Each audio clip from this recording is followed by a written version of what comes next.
Quando A Bruxa saiu em 2015, todo mundo chegou na mesma conclusão. Hollywood tinha encontrado sua próxima Scream Queen, uma atriz nova com aquele rosto diferente, perfeita para passar o resto da carreira gritando em filmes de terror. Please, no. Todo mundo errou.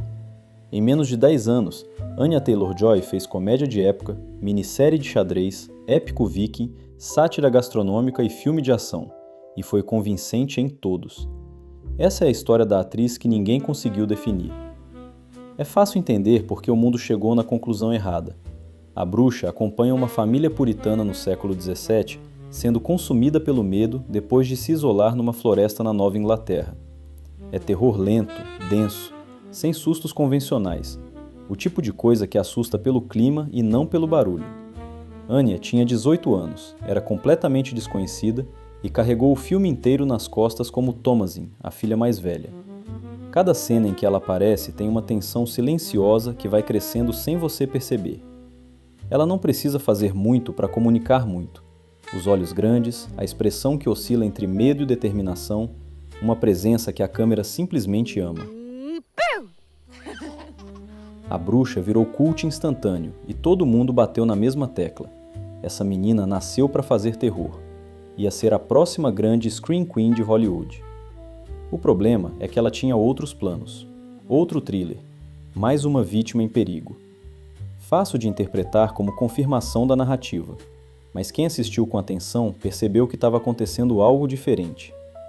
Casey, a personagem dela em Fragmentado, não é a típica mocinha em perigo. É estranha, reservada, carregando um trauma próprio que vai sendo revelado aos poucos. E Anya entrega uma contenção que contrasta diretamente com James McAvoy, que está explodindo na tela com cada uma das 24 personalidades do personagem dele. Ela observa, processa, calcula. E essa frieza silenciosa é o que torna o filme muito mais interessante do que seria com uma escolha mais convencional. Not the way it's gonna be in this situation. 2 filmes de terror seguidos. Todo mundo ainda achando que tinha ela definida, mas ela já estava construindo silenciosamente algo completamente diferente. E então veio Emma, e o rótulo de Scream Queen começou a desaparecer. Jane Austen, Inglaterra do século XIX. Comédia de época irônica com aquela acidez britânica que exige timing perfeito para funcionar. Nada mais distante de uma floresta assombrada do século XVII. Nenhum traço da menina assustada da bruxa. Nenhum da sobrevivente contida de Fragmentado. Emma Woodhouse é arrogante, charmosa, completamente convicta de que está sempre certa. E Anya transforma isso em alguém que você acompanha com prazer mesmo quando ela está sendo completamente insuportável. I cannot. Tem um equilíbrio muito difícil de acertar entre charme e irritabilidade, e ela acerta.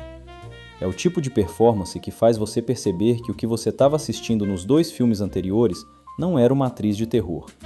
Era uma atriz que ainda não tinha mostrado metade do que sabia fazer. No mesmo ano de Emma, Gambito da Rainha fechou qualquer discussão que ainda existia. Beth Harmon é uma órfã prodígio do xadrez que vai conquistando o mundo do esporte nos anos 60, enquanto lida com dependência química e um isolamento quase total. 7 episódios. Praticamente cada cena passa por ela. Anya entrega uma das performances mais completas que a televisão teve nos últimos anos. Beth é simultaneamente genial e autodestrutiva, fria e vulnerável, impossível de não admirar e impossível de não se preocupar. I know what you're saying. O detalhe que mais impressiona é o físico. Ela passou meses estudando xadrez para que os movimentos durante as partidas fossem naturais, e funciona. Você acredita que essa pessoa conhece o tabuleiro melhor do que qualquer outra na sala? Essa credibilidade é o que separa uma boa atuação de uma grande atuação. Gambito da Rainha virou fenômeno global, fez as vendas de tabuleiros de xadrez explodirem no mundo inteiro e transformou Anya numa estrela de outro nível. A Scream Queen que todo mundo enxergou em 2015 tinha sumido completamente. No lugar, tinha algo muito mais difícil de categorizar. Depois de Gambito da Rainha, ela podia ir para qualquer lugar. Escolheu voltar para Robert Eggers. The Northman é um épico viking brutal, visceral, grandioso, filmado com uma intensidade que poucos diretores conseguem. Anya faz Olga, uma escrava eslava que se torna aliada do protagonista. É um papel menor em tempo de tela, mas ela faz questão de deixar marca. I have the cunning to break their minds. Olga é misteriosa, inteligente, com uma força que não precisa de violência para ser sentida. Mas o mais interessante não é a performance em si, é a escolha. Depois de um fenômeno como o Gambito da Rainha, a maioria das atrizes teria ido para algo mais seguro e mais visível. Ela voltou para o clima pesado, voltou para o tipo de projeto que a maioria no nível dela evitaria. Porque para ela, o rótulo nunca importou, só o papel. No mesmo ano, Anya fez O Menu, e essa é provavelmente a performance mais divertida da carreira dela. Now that is a cheeseburger. O filme é uma sátira sobre um restaurante de alta gastronomia numa ilha isolada, onde os clientes vão descobrindo que o jantar tem um preço muito mais alto do que esperavam. Anya, como Margot, é o contraponto de tudo. Enquanto todo mundo ao redor está levando a situação com uma seriedade que beira o ridículo, ela mantém um ceticismo prático, que é ao mesmo tempo engraçado e completamente lógico. A única pessoa sensata num ambiente completamente insano. Na minha opinião, é o papel mais subestimado dela. Todo mundo fala de Gambito da Rainha e de Furiosa, mas O Menu é onde ela mostra que consegue segurar um filme de gênero com humor e peso ao mesmo tempo, sem forçar nenhum dos dois. E o final do filme é completamente dela, uma das melhores cenas do ano em que saiu. E aí veio Furiosa, e também a prova definitiva de que não existe caixa que caiba Anya Taylor-Joy. George Miller escolheu ela para viver a versão jovem de Furiosa, o personagem que Charlize Theron criou em Mad Max Estrada da Fúria. Você precisa convencer a audiência de que essa pessoa poderia se tornar aquela. Mesma ferocidade, mesma determinação, mesma fúria contida. Anya convence. Give them back.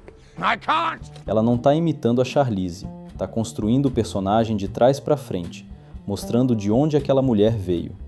Cada decisão física, cada olhar, cada momento de silêncio carrega o peso de alguém sendo moldado pela brutalidade do mundo ao redor. É o papel mais fisicamente exigente da carreira dela, e o que mais destoa de tudo que ela tinha feito. A menina que todo mundo queria encaixar no terror em 2015 estava agora dominando um épico pós-apocalíptico de escala máxima. E aquela narrativa de Scream Queen já parece de outra vida.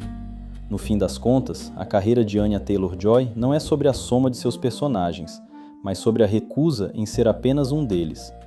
Enquanto o mercado de Hollywood busca atrizes que possam ser vendidas como uma marca única, ela escolheu ser um enigma.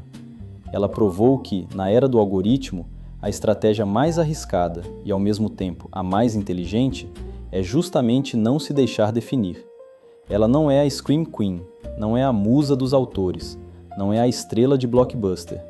Ela é tudo isso e nada disso ao mesmo tempo. E é exatamente por não conseguirmos rotulá-la que não conseguimos parar de olhar.